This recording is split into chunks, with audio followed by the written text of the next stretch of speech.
во летниот период сведоци сме на голем број на пожари, затоа е важно да знаеме како да се соочиме со тие несакани последици ако се најдеме во таква ситуација и секако да знаеме како правилно да реагираме. Токму затоа ова утро се наоѓаме на лице место токму во итната медицинска помош и разговарам со Весна Неделковска, која што работи во самата итна медицинска помош. Добро утро и драго ми е што сте дел од нашата утринска. Добро утро. Кажете ми, најважно од се, ако се најдеме во ваква ситуација, верувам дека е најважно да бидеме смирени, да не бидеме вознемирени, да не нафаќа паника, верувам дека тоа е најважно. Секако, но тоа е лесно се каже во вакви услови отколку кога ќе се најдеме во таква ситуација. Значи, смиреност и знаење како да се поставува е една од главните карактеристики. Она што е сепак како најважно да повикате навреме службите за противпожарните служби. Она што е битно дека на луѓето што треба да ви помогнат, времето им тече откако вие ќе ги повикате, а пожарот може да настане и порано.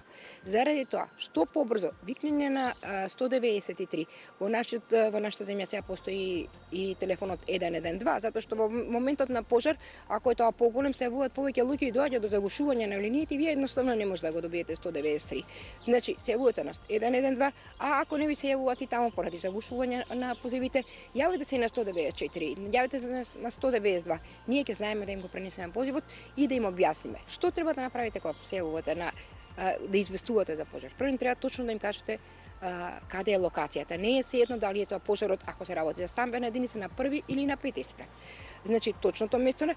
Ако знаете како настанал пожар, дали имала претходна експлозија, например во стан може да е последица од неисправна гасна инсталација или евентуално пукање на боца. Ако знаете нешто да кажете точно, но при тоа не задржувајќи се воопшто на местото на пожарот.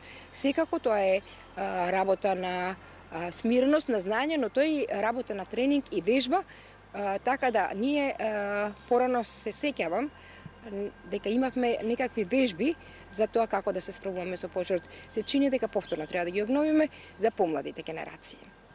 Пред да започнеме со разговорот, ми напоминавте убава информација дека во случај на пожар во затворен прозор не треба да се кршат прозорците, а чим тоа ми го напоминавте, верувам дека многумина го прават тоа и е грешка. Да, тоа е навистина грешка затоа што навистина во една услови на паника. Прво што ќе направите, прво што помислувате да го отворам прозорецот, но со тоа внесувате повеќе кислород во просторијата, така да фактички на тој начин го разгорувате пожарот. Она што е битно, значи ако да се евакуирате по скали, никако во лифт и боколку од страната на вратата каде што треба да ја отворите, гледате дека доаѓа дим и вие многу топла вратата не отварате таму затоа што не знаете што ве чека од другата страна. Можеби токму таму доаѓа пожарот. Значи треба да бидете смирени, како што напомнавте и вие, и да размислувате со тоа што ако можете во првите минути, дека се уште не е разгорен пожарот, да првите некое кебе да на тој начин да го запрете доводот на кислород а ако не можете, повикот кон противпожарна и колку побрзо можете да се евакуирате од зоната на опасност. Еве во случај на пожар, ако имаме повредени, како да препознаеме на кое лице му е потребна итна медицинска помош и како да му помогнеме додека да пристигне брзата помош? Тоа е навистина едно комплексно прашање. Видите, во случај на пожар, иако вака расширено меѓу луѓето постои дека ќе се изгориш, најопасен е всушност димот што излегува. Тогаш се создава тој јаглерод моноксид кој ако се вдише, значи доаѓа до врзување со хемоглобинот и се создава едно стабилно соединение кој никако не може да се ослободи на тој начин, значи вие немате доволно кислород. Нема, иако во околината можеби има кислород, вие немате во вашиот организам доволно кислород, тоест доволно слободен хемоглобин за кој би се врзал кислородот. Затоа е најбитно, во сте присутни во пожар, да, во колку имате некаква можност, да ги покриете носот и устата со влажна или мокра крпа или едноставно со рака и веднаш да го напуштите местото. Значи, да запомниме дека поопасни е димот отколку што е самите изгореници.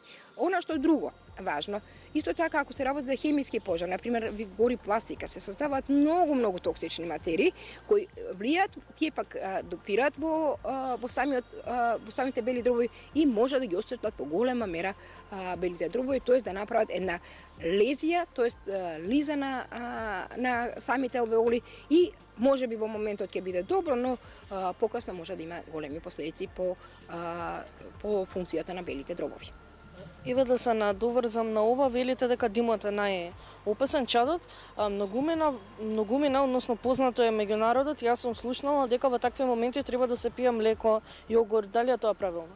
Не е правилно. Значи најдобро да излезете надвор затоа што вие не делувате проблемот е со респираторниот систем, не со гастроинтестиналниот систем. Кога ќе дишете час, значи проблемот доаѓа, дишаниот воздух доаѓа во белите дробови, не оди во желудникот. Значи, најдобро е да излезете веднаш што подалеку од местото на настанот, со таму за да добиете доволно количина на кислород. Инокуликувањето се состои за околку дишете час во вдишување на 100% кислород. Гледате дека и пожарникарите и ние во нашите возила, значи по излекување на луѓето прво што треба да се направи е да им се даде колку поможе повеќе кислород во поголем процент. Секако така е најдобро како што напоменавте и вие. За крај сакам да напоменеме и како да помогнеме на лице кое се онесвестило во самиот пожар и како да помогнеме на лице кое што добило некој мал степен на изгореници. Секако ако има висок на изгореници, верувам ние не можеме да му помогнеме. Значи, лице што единствена помош што може да направите е да повикате противпожарна служба и ако можете да го изнесете лицето од таму. Значи, друг вид на помош, да го освестувате, да правите реанимација, да се обидете со вештачко дишење, немате време. Значи, на местото на пожарот ништо, само ќе го излечете на сигурно. Тоа е најголемата помош за тоа. А ако се работи за лесни изгореници, прво што треба да направите е да ги покриете со некаква влажна крпа или малку да истурите вода, но сето тоа е само небитно во однос на целата ситуација, значи сето тоа ќе се среди во болница. Најосновно е, значи, да се спремиме за евентуално за пожар, значи тренинг и она да се запознаеме со противпожарните апарати. Навистина во тој момент на паника, секако никому не е сеедно ако во негова близина гори пожар, значи треба претходно добро да се запознаеме со противпожарните апарати.